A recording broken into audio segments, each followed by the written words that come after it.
سوال ہے طلاق کے بارے میں، ٹھیک ہے؟ ہاں اب ایک وہ علی بھائی ہے نا جن کو آپ کو سنایا تھا لیکچر جو ہے وہ اس نے پتہ نہیں کسی نے سنایا تھا آپ کو حسینیت اور یزیدیت پہ. ہاں جی تو انہی نے نا محمد علی مرزا. جی محمد علی مرزا، بالکل بالکل. ہاں تو انہوں نے نا یعنی کہ طلاق کے بارے میں کہا ہے کہ 3 طلاقیں جو ہے نا وہ اجماع ہے اس کا پوری امت کا، ٹھیک ہے؟ کسی صحابی، تابعی، تبع تابعی، محدث سے صحیح سند سے کوئی ثابت نہیں کر سکتا کہ 3 طلاقیں ایک طلاق ہوتی ہے. یہ کہتے ہیں کہ 800 سال بعد امام ابن تیمیہ نے پہلی دفعہ یہ غلط اجتہاد کیا تھا اور وہ ادھر سے مسئلہ الگ ہوا. نہیں تو یہ ایسے 2% مسائل میں سے ہے جس میں پوری امت کا اجماع ہے، ٹھیک ہے؟ انہوں نے یعنی کہ شروع اس طرح کی بات، اور پھر اس کے بعد آگے جو انہوں نے دلائل دی ہیں نا وہ انہوں نے کہا ہے کہ جو حضرت عبداللہ ابن عباس کی روایت ہے نا وہ سنن النسائی میں بھی ہے ایگزیکٹلی اسی طرح، اور اس میں امام نسائی نے باب باندھا ہے کہ یہ اس کے لیے جو کہ غیر مدخولہ کے لیے جس میں عورت سے صحبت نہ کی ہو، ٹھیک ہے؟ اس کے علاوہ پھر انہوں نے ایک اور حدیث بتائی سنن ابو داؤد کی نا، اس میں کہا ہے کہ یہ حضرت عبداللہ ابن عباس کے پاس ہی ایک شخص آیا جس نے اکٹھی 3 طلاقیں دے دی تھی نا اپنی بیوی کو. تو پھر اس پہ یعنی کہ وہ بات چلتی رہی تو اینڈ پہ حضرت عبداللہ ابن عباس نے کہا کہ تم لوگ اپنا اختیار استعمال کر لیتے ہو، اب ابن عباس اس میں کیا کر سکتا ہے، ٹھیک ہے؟ پھر انہوں نے اگزامپل دی کہ مصنف ابن ابی شیبہ، موطا امام مالک، تمام بکس میں جو ہے نا باب ہے، اور ان کے حضرت عبداللہ ابن عباس کے بھی فتوے ہیں کہ پتہ نہیں 3 طلاقوں سے 3 طلاقیں 3 ہی ہوتی ہیں ایک وقت دینے سے. اس زمانے میں ہوتا ہی تھا. انہوں نے پھر اس کی وہ بھی بتائی نا کہ کیا وجہ تھی کہ وہ لوگ جو طلاق دیتے ہیں نا صحابہ بھی وہ بیسیکلی دیتے یہی تھے کہ میں تمہیں 1 طلاق دیتا ہوں نا اور اسے 3 دفعہ ریپیٹ کر دیتے تھے تو وہ ایک ہی طلاق کنسیڈر ہوتی تھی. لیکن وہ کہتے ہیں کہ کوئی اگر یہ کہنا کہ میں تمہیں 3 طلاقیں دیتا ہوں تو وہ کبھی ایک کنسیڈر نہیں ہوتی تھی. تو اس کی انہوں نے پھر ایک ریفرنس دیا یہ ابو داؤد کی، اس میں انہوں نے کہا یہ مرفوع حدیث ہے کہ یہ رکنا ابن ابو یزید سے روایت ہے کہ رکانہ نے اپنی بیوی کو، اب میرے پاس ٹرانسلیشن ہے مجھے نہیں پتا، وہ کہتے ہیں کہ انہوں نے انہیں دے دی تھی کیا کہتے ہیں طلاقیں نا، تو آپ سے ان سے پوچھا تھا کہ تمہاری کیا انٹینشن تھی، تم نے 3 دینی تھی یا 1 دینی تھی؟ تو پھر انہوں نے کہا کہ میں نے 1 ہی دینی تھی. تو آپ سے پھر اسے قسم اٹھوائی نا کہ، اور پھر انہوں نے جب قسم اٹھا لی تو پھر آپ نے کہا کہ جو ہے نا یہ ٹھیک ہے تم مجھ سے پھر سے رجوع کر سکتے ہو. تو انہوں نے یہ کہا کہ علی بھائی نے نا کہ اگر وہ کہتے کہ میرا ارادہ 3 کا تھا تو 3 ہی آپ نے جاری کر دینی. ہاں وہ یہ کہتے ہیں. اور پھر اس کے علاوہ انہوں نے کہا کہ جو لوگ مسند امام احمد کی یہ ابو رکانہ کی روایت کہتے ہیں نا کہ 3 طلاق دے دی تھی، تو وہ کہتے ہیں ان میں داؤد بن حسین اکرمہ جو ہے نا وہ بالکل ضعیف راوی ہیں تمام محدثین کی نظر میں.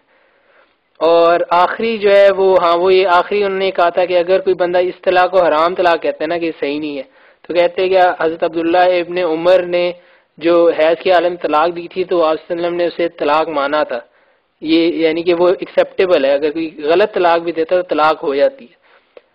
تو یہ یعنی کہ انہوں نے پورا ان کا یہ موقف ہے. تو اب اس پہ آپ کیا کہتے ہیں؟ فہد جی یہ جو کچھ ہے نا جی محمد علی مرزا نے بھی کیا کہنا، یہ عمدۃ الاساس لکھی ہے ایک مولانا سرفراز خان صفدر مرحوم نے دیوبندی عالم نے. اچھا وہ پھر دیوبند گئے تھے 100ویں برسی پر، تو وہاں جو انور شاہ اور دوسرے دیوبندی عالم تھے انہوں نے اٹھ کر بوسہ دیا ان کے ماتھے پر کہ اس مسئلہ میں ہم بھی ڈگمگا گئے تھے یار حدیثوں کی باتوں سے، مگر تو نے یہ کتاب لکھ کر نا ہمیں پا برجا کر دیا، کھڑا کر دیا نئے سرے سے.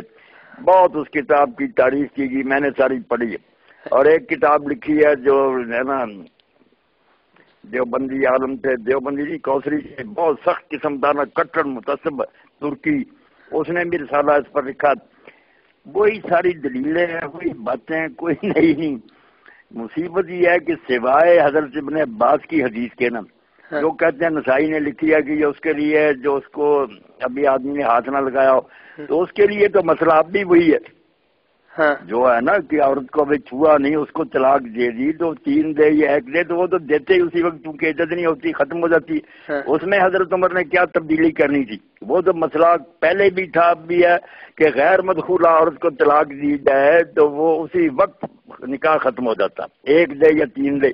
اس میں جو ساتھ آتا کہ حضرت عمر نے کہا میری رائے کہ 3 کر دیں، اس کو تو 3 کبھی امت نے مانا ہی نہیں، اب بھی نہیں مانتی. سارے مانتے ہیں کہ وہ 1 ہی ہوتی ہے، مگر وہ روایت صحیح نہیں.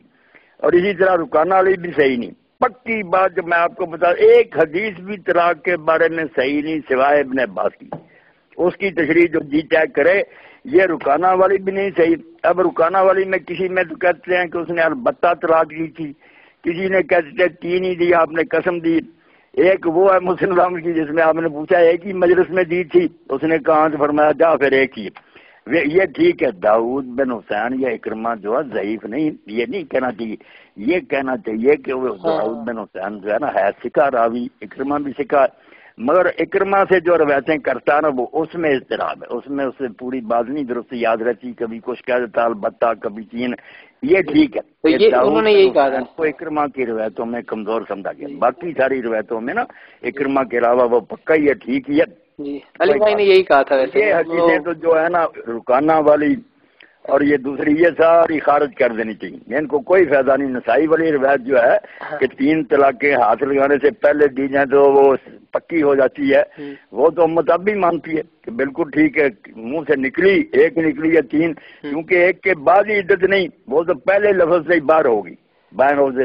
مگر اس میں پھر جو شرح لکھنے والے ہیں علامہ سندھی کہتے ہیں کہ جو حضرت عمر کہتے ہیں کہ میری رائے 3 کرنے، یہ کیا ہوا پھر؟ یہ تو مسئلہ پہلے ہی ہے کہ جو غیر مدخولہ وہ نکاح ختم ہو جاتا، تو رائے پھر کیا ہوئی؟ وہ کہتے ہیں نہیں یہی بات صحیح ہے کہ انہوں نے اپنی طرف سے ایک رائے قائم کی تھی، باقی یہ جو کہتے ہیں اجماع بالکل غلط کہتے ہیں۔ اجماع کے تو پہلے ویسے ہی بہت سے عالم قائل نہیں کہ ہوتا ہی نہیں، پوری امت کا کون کرتا؟ بعد اپنے سنی 4 عالم دیکھ لیے تو جیسے شیخ اکبر دیکھتا ہے 4 اماموں کا اجماع، اجماع مذہبی ہے کہ 4 مذہبوں کا اجماع امت، عباسی ہیں، زیدی ہیں، یہ اسماعیلی ہیں اور یہ امامیہ ہیں، بے شمار گروہ ہیں امت کے، کون کہتا ہے یہ سارے ایک خیال کے؟ اور پھر کہنا کہ حضرت ابن عباس اور ان کے شاگرد وہ تو ہر کتاب میں لکھا ہو، کسی پر قائم رہے کہ ایک ہی طلاق ہوتی ہے، اسے اجماع سے خارج ہی رہے۔ باقی ابن عباس کے جو فتوے ہیں وہ دونوں طرح کے، کہ حضرت عمر کے فیصلے کے بعد کسی میں تو اس نے وہی کہا جو آپ نے بتایا کہ یار تم غلط کرتے ہو، ابن عباس کیا کرے؟ وہ اسی لیے کہ حضرت عمر نے جاری کر دیا، مجھ سے کیا پوچھتے ہو؟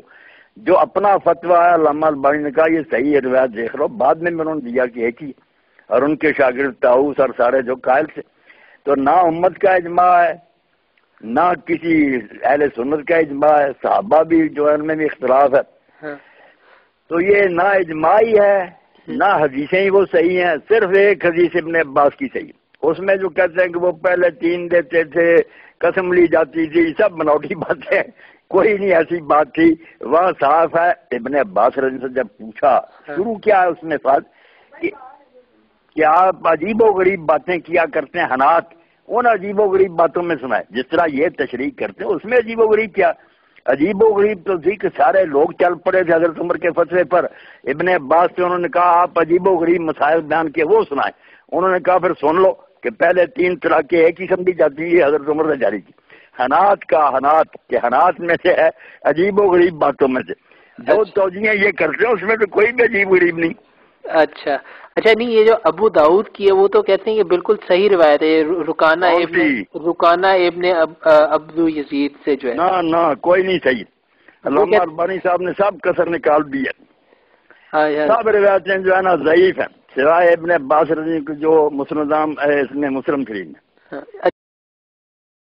خلاصہ بتا دیا کہ اجماع کا دعویٰ بالکل جھوٹا، اور ہو بھی اجماع کو کتنے عالم ہے جو کہتے ہیں کوئی حجت نہیں ہے، یہ کون سی دلیل ہے کہ سارے مولوی ایک بات کہتے ہیں؟ اچھا یہ ابو داؤد کا پھر بتائیے گا دیکھ کے نا کون راوی ضعیف ہے، ثابت کرنا کوئی آسان ہے؟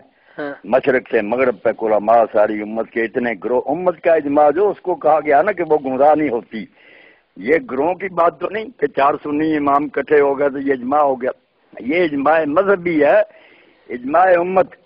آپ دیکھیں امامیہ ہیں، یہ زیدیہ ہیں، اسماعیلیہ ہیں، عباسیہ ہیں، بے شمار گروہ، اور جو بات امام ابن رشد نے البدایہ تو نکل گیا تاریخ کی کتاب بدایۃ المجتہد میں، انہوں نے اسی مسئلہ پر لکھا، اختلاف کا بھی ذکر کیا کہ جمہور کہتے ہیں 3 ہو جاتی، ابن عباس اور ان کے شاگرد کہتے ہیں 1 ہے، محمد بن اسحاق وغیرہ۔ آخر میں انہوں نے جو بات کہی ہے مالکی ہوتے بڑی پتے کی، وہ کہتے ہیں جمہور نے سزا کی طرف تو دیکھا کہ اس نے 3 دے دی تو اس کو سزا دو، مگر جو دین کی حکمت تھی کہ سوچنے کا موقع ملے اور گھر نہ تباہ ہو وہ تو تباہ کر کے رکھ دی، یہ آخری فکرہ ان کا بدایۃ المجتہد۔ کہ سزا دے دی اس طلاق والے کو، مگر گھر اجڑ گیا، بیوی بھی روتی ڈرتی ہے، خاون بھی، ان کے وارث روتے ہیں، بچے تباہ ہو گئے۔ بالکل جو رعایت تھی شریعت میں کہ بیوقوفی سے کوئی فرق نہیں پڑتا، ایک وقت میں جتنی بھی دیر سوچنے کا موقع ملنا چاہیے، بڑے پتے کا فکرہ ہی۔ صحیح ہے۔ اچھا مولانا صاحب، یہ ابو داؤد کی جو حدیث شریف ہے نا، اس میں پھر آپ بتا دیجیے گا کون ضعیف ہے نا، میں پھر بعد میں آپ سے پوچھوں گا۔ کون سی؟ یہ جو وہی رکانہ ابن ابو یزید کی جو ہے، جو ابو داؤد میں۔ یہ چاہوں گا نا کل تو ساری پھر علامہ البانی صاحب کی اقوال غلیل اور سلسلہ جو ہے نا، سلسلہ الحدیث صحیح، سب میں آ گئی یہ باتیں۔ چلیں صحیح ہے۔ انہوں نے ایک ایک روایت پر بیٹا بحث کر کے ثابت کیا کہ طلاق کے موضوع پر جتنی ہے نا ابو داؤد کی ہے، کوئی بھی صحیح، وہ نسائی والی بھی جو نا ہاتھ لگانے سے پہلے وہ بھی نہیں صحیح۔ مسئلہ تو وہ اب بھی اسی طرح ہے کہ ہاتھ لگانے سے پہلے طلاق دے تو بس ختم ہے، مگر وہ روایت نہیں صحیح۔ اور اس کے علاوہ نکال دیں گے ذوق جی، اور اس کے علاوہ وہ بھی تو جو ہے جو مصنف ابن ابی شیبہ میں انہوں نے کہا کہ عبداللہ ابن عباس رضی اللہ عنہ کی فتوے ہیں کافی۔ عبداللہ بن عباس کیا کریں بیٹا، جب حکومت ایک فیصلہ کر دے اس کے بعد ہو جائے تو پھر عام حالات میں تو وہی کہنا پڑتا، ورنہ جو لوگ جاتے تھے صحابہ کے پاس اور وہ سوچ بچار دیر تک کہتے تھے اور روایتوں میں آتا کہ ہمیں یہی محسوس ہوتا تھا کہ اس کو رعایت دے دیں گے، تو بعد میں وہ کہہ دیتے یار ہم کیا کریں۔ وہ جو رعایت دینے کا کہتا ہے راوی کہ ہم سوچتے تھے کہ یہ جو سوچ رہا ہے اس کو کہہ دے گا کہ نہیں ہوئی، وہ کیوں سوچنا تھا جب پہلے سے مسئلہ یہ کہتے ہیں کہ ہو گئی طلاق؟ سوچتے کیا تھے بھائی مسئلے کی روح سے جس کو رعایت ہے، مگر کیا کریں حکومت کا فیصلہ۔ اس کی مثال دیکھیں کہ اللہ کے رسول نے باپ بدلنے والے کے لیے کہا کہ جنت کی خوشبو حرام ہے۔ اب عبید اللہ بن زیاد کا باپ بدل کے حضرت معاویہ نے اس کو اپنا بھائی بنا لیا، اور جب زیاد بن ابو سفیان قرار دے دیا تو خود اما عائشہ نے بھی ایک حدیث میں اس کو زیاد بن ابی سفیان ہی کہا، تو رما پھر لکھتے ہیں کہ اس کو زیاد بن ابی سفیان کہنا تو حرام ہے، وہ بیٹا نہیں تھا اس کا، مگر کہتے کیا کریں گے اب یار ایک قانون بن جائے حکومت چلا دے تو پھر یہی کہنا پڑتا، اور بعد میں لکھا کہ اب کوئی آدمی اس کو زیاد بن سفیان نہ کہے، بنو امیہ کا دور گزر گیا، اس کو زیاد بن ابی ہے کہتے۔ اچھا آپ حکومت کے قوانین کا دیکھیں کہ وہ نافذ ہو جاتے ہیں، پھر لوگ اس کے خلاف کیا کریں۔ صحیح ہے صحیح ہے۔ چلیں آپ سے وہ حدیث شریف کا پوچھنا تھا، وہ ابو داؤد والی جو ہے، ابو داؤد والی میں نے دیکھ لی ساری شریف، پھر سب نے صحیح سی کیا، اس کو کوئی نہیں کہتا صحیح، میں نے تو نکال کر دیکھی۔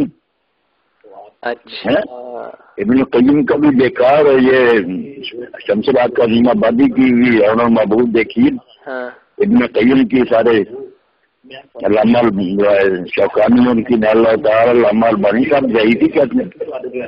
اچھا وہ جو ہے کہ تو گزارا امام ترمذی بھی لکھتے کہ میرے استاد امام بخاری بھی کہتے تھے کہ اس میں بڑا اضطراب ہے، کہیں کہتا میں نے 3 طلاقیں دی تھی، کہیں کہتا میں نے 32 دی تھی، مجھ سے حضور نے قسم لی، راوی بھی ضعیف، حدیث میں بھی اضطراب، کہیں کوئی بیان کہیں